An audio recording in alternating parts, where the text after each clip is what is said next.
Hi, my name is Gabel. I'm from Portland, Oregon, and I'm a hair transplant surgeon here. I had a question come through the internet asking if somebody had a bad hair transplant, can it be redone? The answer to that is, I don't know.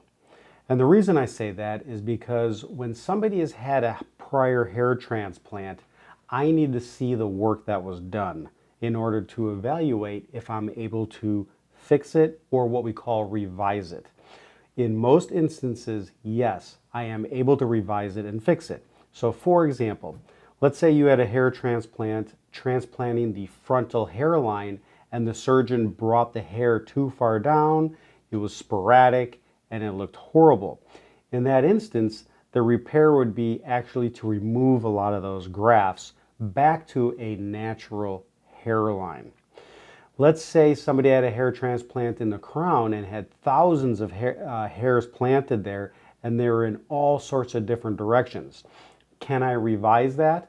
I necessarily wouldn't remove the hairs in that instance, but I would plant hairs to help camouflage the bad ones to make the overall crown look good.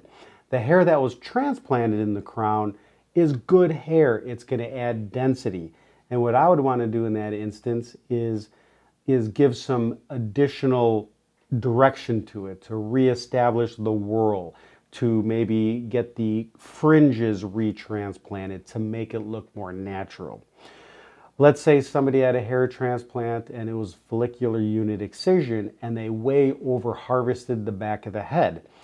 I'm not sure anybody can fix that surgically unless we got hair from somewhere else. So maybe a solution to that person would be trichopigmentation or scalp micropigmentation. So to answer that question, can it be redone? I don't know, because what I would want to do is I would want to see that person. I'd want to know how many grafts were transplanted, where the grafts were transplanted, what they don't like about it, what is not natural. And then once I'm able to see the work, then I can come up with a treatment plan to fix it, revise it, remove it, whatever is in the best interest of the patient.